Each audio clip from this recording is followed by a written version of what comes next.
All right, with this win, the Seattle Seahawks just get a major advantage. If you're new to the channel, we are Detroit Lions fans, but this channel is fully dedicated to teams that just don't get the love like they should nationally, just don't get talked about. And the Seahawks are a perfect example. We've been talking about you guys for a while, especially if you're new and you don't know that. We've been talking about 2-3 years ever since you got rid of Russell Wilson and got Geno Smith. We're like, man, this team's good. And then this offseason, we loved what you did. And then here you are sitting at the number 1 seed. I had that pulled up just right out of the gates, just so you could see it. Number 1 seed, and this is the major advantage that you get is that at the time of this recording, the Bears are losing. The Seahawks move into the number 1 seed, and you destroy Atlanta. We'll get to that in just a second. But what you now remember, just a couple years ago, they moved to this format where the number 1 seed gets the bye. Everybody else has to play each other. What a huge advantage to do 2 things. Number 1, as it stands right now, you get the bye, but then all games lead and have to go through Seattle. And and it's like, remember, it's like we forget that home field advantage that you had for so many years there. That gets insane. Like it was just a thing there. Legion of Boom, the whole thing, that 2014, what was it, 2012, 20, it was before that, but it was in that like early 2010s. It felt like it was just unbelievable. And you could get that back and have a huge advantage of a bye and home field advantage all the way through, just like that. I mean, it just felt like Seahawks were kind of battling with the Rams and who's going to boom, right? It's like, oh my gosh. So the Rams are right there too. We get that. Rams are right there. But at the time of this recording, it just felt good to say Seahawks in the number 1 seed. And you know what's crazy about this? We talked about it the all off season was, man, you're just doing the things that make sense. Everything you do, everything you did last offseason was just, oh my gosh, that totally makes sense. So when you see this game, see the offense just get back on track and be really a complete unit when the offense is doing its thing. And then, oh, by the way, special teams is doing its thing. Like, oh, well, special teams.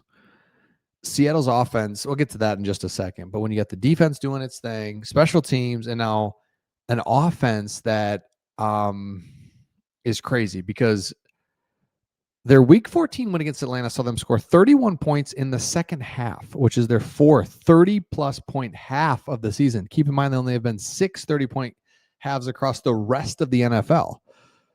So the rest of the NFL has done it 6 times. You've done it 4 times, is score 30 points in one half. Nick Amonwari is the real deal, is the other takeaway. Again, I don't know. I just saw that in the preseason, saw that when you drafted him. It's like, that's going to be awesome. That's going to be pretty good. Yeah, love that. And the other thing is, too, special teams taking a kick return back is huge. The other thing, I think, Richard Sherman came out and said that the Seahawks are the most complete and most dangerous team in the NFC. So I've seen some different things about who's the team in the NFC, who's the team in the NFC. And the thought is that there's not one super like unbeatable team in the NFC. And yet my thought is when you look at it, and you look at the Seattle Seahawks, people aren't really, I don't think anyone has really from the jump believed in the Bears. And then the Eagles have fallen off. The Buccaneers fallen off. So it's the Rams, Seahawks, Packers. Like, I can get behind the Packers. It's like, all right, what about the Niners? I don't know. Late bye, and then the Lions are still creeping around just outside the playoffs. So if you're Seattle, if you're a Seattle fan, how can you not look at this team and just be like, bro, are we not really good? Like, are we not? I'm trying to find the weaknesses. I'm trying to find where we are going to come up short. And you start to wonder the way that Geno Smith is played. If, again, let me know in the comments. You guys know him better than I do. But the way that he's played in Vegas, it's like, okay, he considerably dropped off, but it makes you wonder how bad was it in Seattle? How much did he hold us back? How many times were there things that, man, that was open and he missed it? Or, man, that he didn't, or things you don't even see, invisible things like he should have checked out of that. We should have been in a run. How much of that really went on in the last couple of years? Because I think everyone liked Geno and loved that he came in, did his thing, was a lot better than everyone expected he would be. But still, there's those expectations, then you meet and exceed those expectations. You're like, that's awesome. But what if those expectations were so low, right? That's why, like, in sales or whatever, it's like, oh man, that category is up 800% over last year. It's like, well, that's because we didn't sell any last year. So instead of selling 2, we sold 11. Where in our other big category of sales, we sold 30,000 of those, and then we only grew 1%, but that's another 3. You know what I'm saying? You had such low expectations of Geno, and when he really kind of met him and exceeded him, like, this is great. It's like, still, what if we're not that great? Love what the Seattle Seahawks are doing, and like I say, not rooting for them, just again like them, because here in Michigan, so your coach was the Michigan defensive coordinator, which kind of bums me out because should have kept him as our head coach, but that's okay. But he was just solid as a rock, like he is today.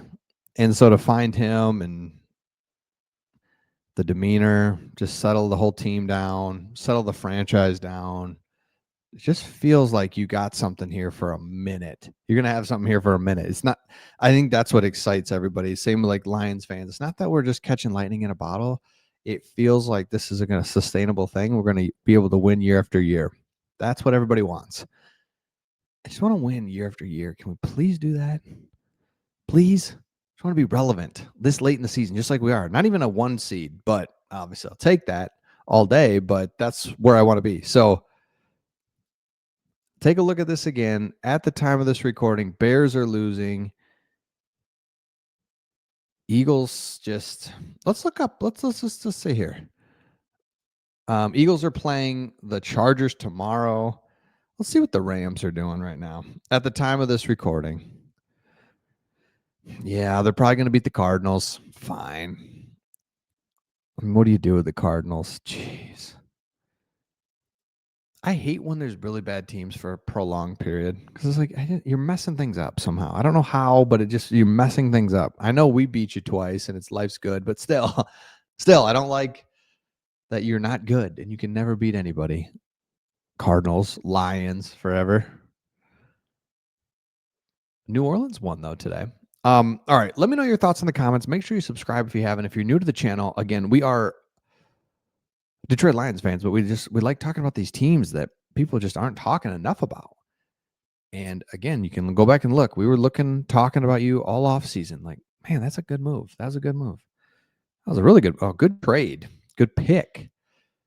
Good job getting Sam Darnold. Good, just over and over and over again. So let me know your thoughts in the comments. Make sure you subscribe, and we'll see all of you on the next one.